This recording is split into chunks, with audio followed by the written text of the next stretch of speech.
Senior నటుడు SV Rangarao grand సన్కి ఇప్పుడు land dispute వచ్చింది. అసలు ఎవరు కబ్జా చేశారు, అసలు ఏంటి సమస్య అనేది ఆయన అడిగి తెలుసుకుందాం.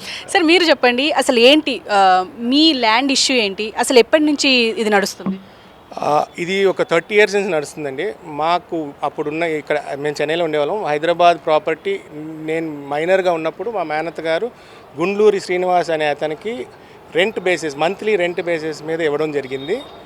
అతను రెంట్స్ కట్టట్లేదని కోర్టును ఆశ్రయిస్తే కోర్టు వారు ఆయన్ని వెకేట్ చేసి ప్రాపర్టీని హ్యాండ్ ఓవర్ చేయమని ఆర్డర్స్ వచ్చాక అతను హైకోర్టుకి వెళ్ళి దాని మీద స్టే తెచ్చుకుని ఆ ప్రాపర్టీని ఎంజాయ్ చేస్తూ వచ్చాడు. మీన్ టైం ఏం చేశాడంటే మేము మేజర్స్ అయ్యే వరకు వెయిట్ చేసి మేము మేజర్స్ అయ్యామనే విషయం తెలిసాక ఒక ఫేక్ డాక్యుమెంట్ సృష్టించాడు. మా సంతకాలు అతనే చేసేసి లేకపోతే ఎవరితోనో చేయించో ఒక ఫేక్ డాక్యుమెంట్ సృష్టించి దాని ద్వారా కోర్టుకు వెళ్ళాడండి. కోర్టుకు వెళ్ళి కోర్టు నుంచి మాకు నోటీసులు పంపారు. మీకు డాక్యుమెంట్లో చూపించేదేమో చెన్నై అడ్రస్ చూపిస్తున్నాడండి, కానీ నోటీసెస్ ఇక్కడ హైదరాబాద్లో సికింద్రాబాద్లో ఎక్కడో ఉంటున్నట్టు నోటీసులు పంపించి మేము నోటీసులు రిసీవ్ చేసుకున్నాం, కోర్టుకు రావట్లేదు కాబట్టి మమ్మల్ని ఎక్స్పార్టీ చేయమని కోర్టును రిక్వెస్ట్ చేసి ఒక ఆర్డర్ తెచ్చుకుని ఆ ఆర్డర్ బేస్డ్గా కోర్టు ద్వారా రిజిస్టర్ చేసుకున్నాను. ఈ విషయం తెలిసాక మేము సిసిఎస్ వారిని అప్రోచ్ అవ్వడం జరిగింది, క్రైమ్ డివిజన్ని. వారు ఒక ఎఫ్ఐఆర్ బుక్ చేసి కేసు బుక్ చేసి ఇన్వెస్టిగేషన్ చేశారండి. త్రూఅవుట్ ఇన్వెస్టిగేషన్ ఆఫ్ 5-6 years కోర్టులో మా సిగ్నేచర్స్ తీసుకున్నారు. అది ఎఫ్ఎస్ఎల్కి పంపారు, ఫారెన్సిక్ ల్యాబొరేటరీకి పంపి సిగ్నేచర్స్ని వెరిఫై చేయమంటే ఆ వెరిఫికేషన్లో మా సిగ్నేచర్స్ ఫోర్జ్డ్ అయినాయి అని క్లియర్ కట్గా ఒక సబ్మిట్ చేశారు కోర్టుకి. ఆ తర్వాత కోర్టుకి సబ్మిట్ చేశాక కోర్టు వారు సిసిఎస్ వారు ఛార్జ్షీట్ ఫైల్ చేసి ఛార్జ్షీట్ ద్వారా అతని మీద ఇన్వెస్టిగేషన్ నడుస్తుంది. ఈ డ్యూ ప్రాసెస్ 2017 నుంచి ఛార్జ్షీట్ అయిన దగ్గర నుంచి నడుస్తుందండి. మేము జడ్జ్మెంట్ కోసం వెయిట్ చేస్తున్నాం, ఎందుకంటే ఆల్రెడీ మా సంతకాలు ఫోర్జ్డ్ అని తేలినాయి. ఈ మీన్ టైమ్ 2023లో మా బ్రదర్ని అతను ట్రాప్ చేసి మరి ఏం చెప్పాడో ఏంటో మాకు ఐడియా లేదు, ఆ కేసును విత్డ్రా చేసేలాగా కోర్టుకు వెళ్ళి ఒక కాంప్రమైజ్ అయ్యాము, అవుట్ ఆఫ్ కోర్ట్ సెటిల్మెంట్ అయిపోయింది అని చెప్పి మా బ్రదర్ మాత్రమే వెళ్ళి అది కాంప్రమైజ్ డిగ్రీ తీసుకున్నారండి. ఈ విషయం తెలిసాక మా బ్రదర్ని అడిగితే ఇంకా ఎన్ని సంవత్సరాలు పోరాడుతూ పోతే పోయింది వదిలే అన్నట్టు మా బ్రదర్ రియాక్ట్ అవుతున్నాడు. ఆ తర్వాత ఏం జరిగింది, నేను ప్రతి పోలీస్ స్టేషన్కి తిరిగి కంప్లైంట్లు ఇచ్చుకుంటూ అలాగే కోర్టులో వేసానండి కేసు. సివిల్ కోర్టులో కన్స్ట్రక్షన్ చేసేస్తున్నాడు, మాకే ఈ ప్రాపర్టీ మాది అని, మాకు పార్టీషన్ చేయలేదు, మాకు రైట్ ఉంది అని మేము కోర్టులో వేయడం అయింది. 163/2024 అని ఓఎస్ నెంబరు. ఆ తర్వాత సిసిఎస్లో మళ్ళీ కంప్లైంట్ ఇచ్చాం, వాళ్ళిద్దరు కన్స్పైర్ అయ్యి మా షేర్ నాక్ ఆఫ్ చేద్దామని చూస్తున్నారని. అది కూడా ఎఫ్ఐఆర్ అయింది 177/2024. ఆ తర్వాత కోర్టు ఒక ఆర్డర్ ఇచ్చిందని not to construct, not to ఎలినేట్, not to create third party litigations. ఇవన్నీ వైలేట్ చేస్తూ ఆర్డర్ వచ్చిన 3వ రోజు కూడా అతను హీ స్టిల్ కంటిన్యూయింగ్ అండి. అప్పటి నుంచి ఇప్పుడు 1.5 year నుంచి అతను కన్స్ట్రక్ట్ చేస్తూనే ఉన్నాడు. నేను రెగ్యులర్గా పోలీస్ స్టేషన్ విజిట్ చేసి నంబర్ ఆఫ్ కంప్లైంట్స్ ఇచ్చి ఆ జిహెచ్ఎంసీకి కంప్లైంట్ ఇస్తే వాళ్ళు నోటీసెస్ సర్వ్ చేశారు, ఏది డీవియేషన్స్ ఉన్నాయి అన్నీ కన్స్ట్రక్షన్స్ చేయకూడదు అనే ఆర్డర్స్ ప్రకారం కంప్లైంట్ ఇస్తే జిహెచ్ఎంసీ వాళ్ళు కూడా దాని మీద నోటీసెస్ సర్వ్ చేయడం జరిగిందండి. ఇవన్నీ ఒక పక్క జరుగుతుంటే అతను లాని అసలు పట్టించుకోకుండా, పోలీసులను పట్టించుకోకుండా అతను కన్స్ట్రక్షన్ చేస్తూ వస్తున్నాడు. ఇప్పుడు ఫైనల్ స్టేజ్కి వచ్చేసింది. ఇంక ఇప్పటికీ నేను ఎప్పటికప్పుడు రెగ్యులర్గా మాకు తెలిసిన వాళ్ళందరినీ తీసుకుని వెళ్ళి అక్కడ బంద్ చేసే వాళ్ళని పంపించేసి ఎప్పటికప్పుడు మేము చేసిన విషయాన్ని పోలీసులకి చెప్పి పోలీసులకి సపోర్ట్ కోరుకుంటుంటే ఫైనల్గా మన 9th monthలో ఒక ఎఫ్ఐఆర్ రిజిస్ట్రేషన్ అయింది 258/2025. మేము అతన్ని కోర్ట్ ఆర్డర్స్ మెయింటైన్ చేయట్లేదు, చీటింగ్ చేస్తున్నాడు, పబ్లిక్ దగ్గర డబ్బులు దొబ్బేస్తున్నాడు, పబ్లిక్ని చీట్ చేస్తున్నాడు అని మేము కంప్లైంట్ చేయడం. అది ఇన్వెస్టిగేషన్ నడుస్తుంది. ఈ గుండ్లూరి శ్రీనివాస్ అసలు ఏం చేస్తారు, మీకు రెంట్ ఎప్పటి నుంచి కట్టట్లేదు? ఇది 1996 నుంచే అతను మాకు టెనెంట్ అండి. అప్పటి నుంచి అసలు రెంట్లు కట్టట్లేదనే కోర్టుకు వెళ్ళడం జరిగింది. అతను ఒక రెగ్యులర్ అఫెండర్ అండి. ఇలాంటి ప్రాపర్టీస్ ఎక్కడో బయట ఊర్లో ఉన్న వాళ్ళ ప్రాపర్టీస్ చూసుకోవడం, రెంట్కి తీసుకోవడం, ఆ రెంట్కి తీసుకున్నాక ఆ ప్రాపర్టీని ఏదో ఫోర్జరీ డాక్యుమెంట్లో ఏదో సృష్టించి ఆ ఎక్స్పార్టీ డిగ్రీలో ఏదో ఒక రకంగా మేనేజ్ చేసి దాన్ని లేనిపోని క్రియేట్ చేసి ఆ ప్రాపర్టీని కబ్జా చేయడం, ఇలాగా అతని మీద ఒక 16 కేసులు ఉన్నాయండి. ఏది బ్యాంక్ ఫ్రాడ్ కేసులతో సహా, బ్యాంకుని ఏమార్చిన డిఆర్టీలో కేసులు ఉన్నాయండి, 2 సిబిఐ కేసులు ఉన్నాయండి. ఒక సిబిఐ కేసులో ఆల్రెడీ శిక్ష పడింది. శిక్ష పడింది, బెయిల్ మీద ఉన్నాడు. ఇంకో కేసు చెన్నైలో నడుస్తుంది, చెన్నై సిబిఐ వాళ్ళు ఇంకో కేసు వేశారు. అలాగే ఇంకో కేసు ఉందండి, ఛత్తీస్గఢ్లో ఒక పవర్ కంపెనీ కేసు ఉందండి. ఇలాగ చాలా ఉన్నాయి. కొన్ని కేసులు అవుట్ ఆఫ్ కోర్ట్ సెటిల్ చేసుకుని డిస్పోజ్ చేసుకుంటున్నాడు. కానీ ఇది ఇప్పుడు రీసెంట్గా అడిషనల్ డీసీపీ గారు ఇన్ఫ్లుయెన్స్ తీసుకుని మరి ఆయన ఏ రకంగా ఆయనకి ఏం చెప్పాడో, ఏ అబద్ధాలు చెప్పాడో మాకైతే అర్థం కావట్లేదు. ఆయన మమ్మల్ని బెదిరిస్తున్నాడు. మీరు ప్రాపర్టీలోకి వెళ్ళడానికి లేదు, ప్రాపర్టీ దగ్గరికి వెళ్ళడానికి లేదు, మీరు బోర్డు పెట్టడానికి లేదు. ఇదేంటి సార్, కోర్టు ఆర్డర్ని మెన్షన్ చేస్తూ బోర్డు పెడుతుంటే అది కూడా చేయొద్దని డైరెక్ట్ పోలీసు వారు చెప్తుంటే ఇంకా మేము ఎక్కడికి వెళ్ళాలి మేడం? ఇప్పుడు అడిషనల్ డీసీపీ ఏ డీసీపీ సార్? అంటే ఇప్పుడు south zone central zone additional DCP B Anand గారండి. అంటే ఆయన ఏమని బెదిరిస్తున్నారు? అండ్ మీరు కేసులు పెట్టిన ప్రతిసారి అసలు మీకు ఎలాంటి రెస్పాన్స్ వస్తుంది అధికారుల నుంచి? ఇటు జిహెచ్ఎంసీ నుంచి కావచ్చు, ఇటు పోలీస్ అధికారుల నుంచి కావచ్చు. అన్ని కంప్లైంట్లు పెండింగ్లోనే పెడుతున్నారండి. ఇన్వెస్టిగేషన్ చేస్తున్నాం అంటున్నారండి. ఇవన్నీ సప్రెస్ చేసి ఏదో కోర్టుకు వెళ్ళి ఏదో ఒక స్టే ఆర్డర్ తేడానికి అతను ప్రయత్నాలు చేస్తుంటే వాళ్ళందరూ సపోర్ట్ చేస్తున్నారండి. ఇప్పుడు నా ప్రాపర్టీ, అది నీ ప్రాపర్టీ కాదు, నీకు రైట్ లేదని ఆయన నా మీద గట్టిగా అరుస్తున్నారండి. నాకు ప్రాపర్టీ కాదని డిసైడ్ చేయడానికి ఆనంద్ గారికి ఏ రైట్ ఉందో నాకు తెలియట్లేదండి. అంటే ఇప్పుడు వాళ్ళ ప్రకారం అది మీ ప్రాపర్టీ అనడానికి మీ దగ్గర ఎలాంటి డాక్యుమెంట్స్ ఉన్నాయి? ఇప్పుడు మాకేమైనా చూపించగలరా?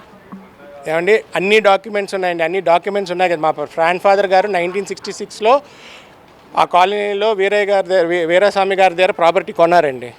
ఆ ప్రాపర్టీ మేమే లీజ్కి ఇచ్చాం. అతను ఏం చేశాడు, మొన్న సివిల్ కోర్టులో అతను క్లియర్గా మెన్షన్ చేశాడు. హైకోర్టులో కోర్టు డిపాజిట్ 5,000 ప్రతి మంత్ డిపాజిట్ చేయమని ఇవాళ కడుతున్నానని ఒప్పుకున్నాడండి. కోర్టులో ఉన్న కేసులోనే ఒప్పుకున్నాడు. ఓ పక్క టెనెంట్ అంటున్నాడు, ఓ పక్క ఓనర్ అంటాడు. ఎప్పటికప్పుడు ఆర్డర్స్ వస్తాయన్నప్పుడు లాయర్ని మార్చాక ఏమవుతుంది, కొత్త లాయర్ ఏమడుగుతాడు, నాకు కొంచెం టైం కావాలి సార్, నేను కేస్ స్టడీ చేసుకుని నేను మా పార్టీ తరపున నేను రిప్రజెంట్ చేయాలంటాడు. ఇప్పుడు ఎప్పటికప్పుడు కొత్త లాయర్ వస్తే 5-6 కేసులు కోర్టు డ్రాగ్ అవుతుంది కదా మేడం. అలా డ్రాగ్ అవుతూ అది ఆ చిన్నవి తెలిసి ఆ కోర్టు టైం ఎలాగ ఎక్స్టెండ్ చేయించాలో ఐడియాస్ వాడి ఎప్పటికప్పుడు నిన్న కూడా ఆర్డర్స్ కూడా మాకు స్టే ఆర్డర్ కంటిన్యూ అవుతుందని వచ్చింది. Extended of the IO interim orders are extended. ఈ ప్రాపర్టీ ప్రజెంట్ ఇప్పుడు ఎక్కడ ఉంది? మీరు ఫైనల్గా ఏం కోరుకుంటున్నారు? ప్రభుత్వం నుంచి కావచ్చు, ఇటు అధికారుల నుంచి కావచ్చు. ఈ ప్రాపర్టీ శాంతినగర్ క్లబ్ వెనక భాగంలో ఉందండి. Door number 10-2-289/56 tennis court back side ఉంటుందండి. శాంతినగర్ ఆఫ్ మాసప్ ట్యాంక్ అండి. నేను పోలీస్ వారిని కానీ లేకపోతే గవర్నమెంట్ని కానీ రిక్వెస్ట్ చేసేది ఒకటే, యాక్షన్ కరెక్ట్గా తీసుకోవాలి. వన్ సైడెడ్గా మాట్లాడి కోర్టులో ఆర్డర్స్ ఉన్నా దాన్ని ఇంప్లిమెంట్ చేయకుండా మేము ఎన్ని రిక్వెస్టులు పెట్టినా రివర్స్ నా మీద కేసులు పెడతానని బెదిరించడం న్యాయం కాదు. నేను సీఎం గారు ఇంటర్వ్యూ అయ్యి నాకు న్యాయం చేయాలని కోరుకుంటున్నాను. అంటే మీ లాయర్ ఎప్పటి నుంచి వెళ్ళి మీకు ఉన్నారు? అంటే మొదటి నుంచి మీరు కేసు స్టార్ట్ చేసినప్పటి నుంచి మీరు ఏమైనా మార్చారా? మేము స్టెప్ బై స్టెప్ మారుతూ ఉంటుంది కదండి. ఇప్పుడు ఫ్రెష్గా నేను 2 years బ్యాక్ కేసు వేసినప్పటి నుంచి కేఎల్బి కుమార్ ఫర్మ్, కేఎల్బి లా ఫర్మ్లో నేను అప్రోచ్ అవ్వడం జరిగిందండి. వాళ్ళు ఈ కేసును రన్ చేస్తున్నారు. వాళ్ళు ఎక్కడికక్కడ వాళ్ళు వేసిన పిటిషన్స్ వారే కదండి కోర్టు ఆర్డర్స్ ఇస్తారు. అయినా కోర్టు ఆర్డర్ని ధిక్కరించి అతను కడుతున్నాడండి. దానికి సపోర్ట్ అడుగుతుంటే జిహెచ్ఎంసీ వాళ్ళు మేము నోటీస్ ఇచ్చామంటారు.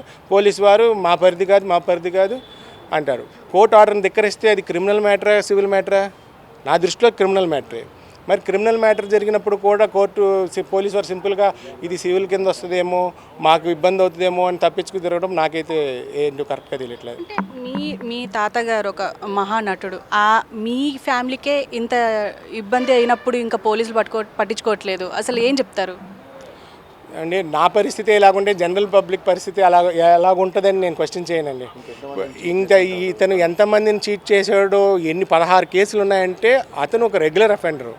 అతనికి సపోర్ట్గా పోలీసు ఎలా మాట్లాడతారు? ఆ అడిషనల్ డీసీపీ గారు ఆనంద్ గారు అసలు అన్ని కేసుల్లో ప్రూవ్ అయిపోయిన అఫెండర్. నేనేదో అతను అఫెండరు అతను ఇది అని నేను చెప్పట్లే. ప్రూవ్ అయిపోయింది. ఎందుకంటే అతను జైలుకి వెళ్ళాడు, బెయిల్ మీద ఉన్నాడు. ఇలాంటి 16 కేసులు ఉన్నాయి. అలాంటి మనిషికి అడిషనల్ డీసీపీ గారు సపోర్ట్ చేయడం ఏంటో నాకైతే అర్థం కావట్లే. నేనైతే ఒకటే రిక్వెస్ట్, కరెక్ట్గా ప్రొసీజర్ చూసుకుని కరెక్ట్గా సపోర్ట్ చేసి నాకు త్వరగా నా ప్రాపర్టీని, నా షేర్ని, మా సిస్టర్ షేర్ని మాకు వచ్చేలాగా నేను రిక్వెస్ట్ చేస్తున్నాను. సో సార్ మీరు చెప్పండి అంజన్ గౌడ్ గారు, మీరు ఈ కేసు తీసుకున్న తర్వాత ఏంటి అసలు దీంట్లో ఏం కనిపిస్తుంది, మీరు ఏం స్టడీ చేశారు? యాజ్ పర్ ది డాక్యుమెంట్ చూసుకుంటే 1966లో వీళ్ళ తాతగారు ఈ ప్రాపర్టీ కొన్నారు 446 గజాలు. దాని తర్వాత 1974లో వీళ్ళ తాతగారు చనిపోయిన తర్వాత వీళ్ళు ఎప్పుడు మైనర్స్ ఉన్నారు కాబట్టి వీళ్ళ మేనత్త వాళ్ళు వీళ్ళని టేక్ కేర్ తీసుకోవాలని చెప్పేసి ఈ ఉన్న ప్రాపర్టీని one of this person G శ్రీనివాస్కి లీజ్ అవుట్ ఇచ్చారు మంత్లీ రెంట్ కింద ఇస్తే అతను కట్టకుండా డిఫాల్టర్ అయితే వీళ్ళ అత్తగారు ప్రమీలాదేవి గారు కోర్టుని అప్రోచ్ అయ్యి ఎవిక్షన్ అండ్ రికవరీ సూట్ రెండు ఫైల్ చేశారు.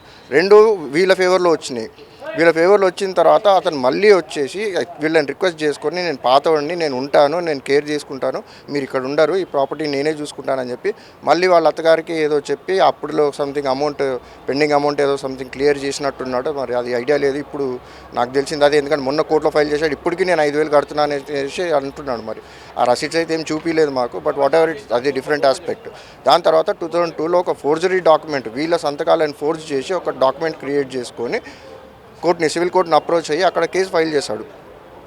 నాకు ఈ ప్రాపర్టీ సేల్ చేశారు కానీ రిజిస్ట్రేషన్ చేయట్లేదని స్పెసిఫిక్ పర్ఫార్మెన్స్ యాక్ట్ అంటారు. దాని ప్రకారం కోర్టును అప్రోచ్ అయితే కోర్టు అతనికి వీళ్ళకి నోటీసులు పంపించింది.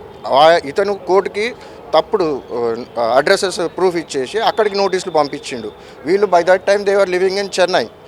సో అక్కడ వీళ్ళు ఇక్కడ సికింద్రాబాద్లో ఉన్నట్టు ఒక అడ్రస్ క్రియేట్ చేసేసి ఫాల్స్ అడ్రస్ క్రియేట్ చేసి కోర్టుని మభ్యపెట్టేసి కోర్టు నుంచి మళ్ళీ ఆర్డర్ తీసుకున్నాడు. ఏమని, వీళ్ళు చేస్తలేరు కాబట్టి కోర్టును నాకు రిజిస్ట్రేషన్ చేయాలని చెప్పేసి.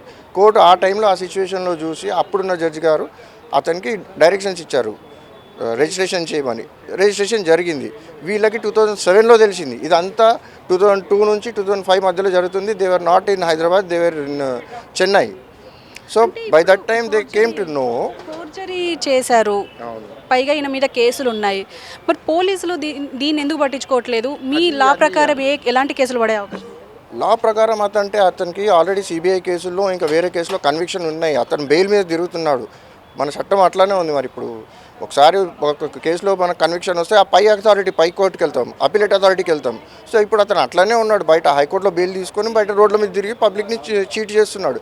ఈ ప్రాపర్టీలో కూడా ఆల్రెడీ 2-3 మేము పోలీస్ స్టేషన్లో ఉన్నప్పుడే వచ్చి ఇతన్ని అడిగితే మేము చెప్పాం మీరు కంప్లైంట్ ఇవ్వండి అంటే సిఐ గారు కూడా అన్నారు మీరు రాసి ఇవ్వండి, నేను అతని మీద పేరు మీద చీటింగ్ కేసు ఫైల్ చేస్తానంటే అతను ఓపెన్గా పోలీస్ స్టేషన్లోనే వాళ్ళని బెదిరించాడు.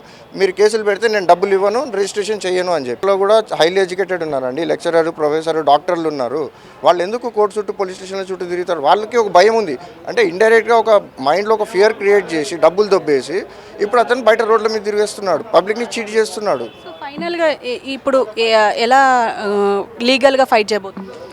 ఆల్రెడీ కోర్టులో ఉన్నాయండి, అన్ని ఆర్డర్స్కి ఉన్నాయి. But in the mean time 2 days back ఇతను ప్రాపర్టీ చూసుకుందామని వెళ్తే అక్కడ కన్స్ట్రక్షన్ జరుగుతుంది. ఎందుకంటే అక్కడ ఆల్రెడీ మాకు ఇంట్రీమ్ ఇంజంక్షన్ ఉంది, ప్లస్ స్టేటస్ కో ఉంది, as it is where it is అంటారు అనమాట దాన్ని. సో కన్స్ట్రక్షన్ చేయొద్దు, ఎలా ఉందో అలానే ఉండాలి. బట్ కోర్టు ఆర్డర్స్ని కూడా వైలేట్ చేస్తూ అది ఫస్ట్ ఫ్లోర్ ఉన్న ఇప్పుడు చూస్తే లాస్ట్ ఇయర్ ఇప్పుడు 6 floors అయింది. ఆ 6 floors కూడా పైన 2 floors జిహెచ్ఎంసీ 4 floors ఇచ్చింది పర్మిషన్. అతను 6 floors కట్టేసిండు. మేము అది కూడా జిహెచ్ఎంసీ నోటీస్కి తీసుకెళ్తే అతను అక్కడ కూడా జిహెచ్ఎంసీని మ్యానిపులేట్ చేసి పర్మిషన్ తీసుకున్నాడు. నాకు ఆల్రెడీ ఉంది, నేను కోర్టు పర్మిషన్ కాదు, ఇది వేరే పర్మిషన్. అండ్ మోర్ పర్టికులర్లీ ఈ ప్రాపర్టీలో 2005లో అతను ఒక కంపెనీ ఫ్లోట్ చేసి ఎస్బీఐలో 5 కోట్ల లోన్ తీసుకున్నాడు.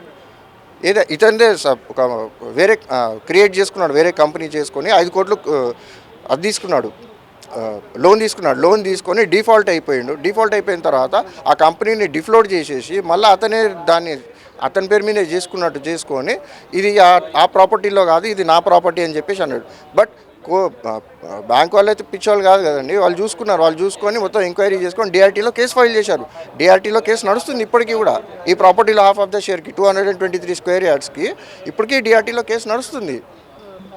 సో ఇది మొత్తానికి అంటే ఒక పక్క కేసులు నమోదయ్యాయి, అలాగే ఇంకో పక్క ఆయన మీద క్రిమినల్ కేసులు ఉన్నప్పటికీ అలాగే ఇటు పూర్తిగా ఏదైతే ఆయన అంటే ఇప్పుడు ఎస్వి రంగారావు ఆయన ఎవరు ఉన్నారో గ్రాండ్ సన్ మహానటుడు ఎస్వి రంగారావు మన్మడైన ఆయన మీద ఆయన ఇప్పుడు ప్రస్తుతం అంటే ఒక శ్రీనివాస్ అనే వ్యక్తికి టెనెంట్గా అంటే కిరాయికి ఇవ్వడం వల్ల ఇప్పుడు ఇవన్నీ ఇబ్బందులు కలుగుతున్నాయి. దాదాపు 1996 నుంచి ఈ సమస్య ఉంది, కానీ ఇది తీరడం లేదు. ఇటు పోలీసులేమో వ్యతిరేకంగా మాట్లాడుతున్నారు, అసలు సపోర్ట్ చేయట్లేదు అని అంటున్నారు. మరి ఇది పూర్వపరాలు మొత్తం చూసి ఒకసారి అంటే పోలీసులు కావచ్చు, అధికారులు కావచ్చు, దీని మీద ఒకసారి చూస్తే బెటర్గా ఉంటుంది అని చెప్పేసి ఆశిస్తున్నారు. కెమెరామెన్ భానుతో హారిక, హైదరాబాద్.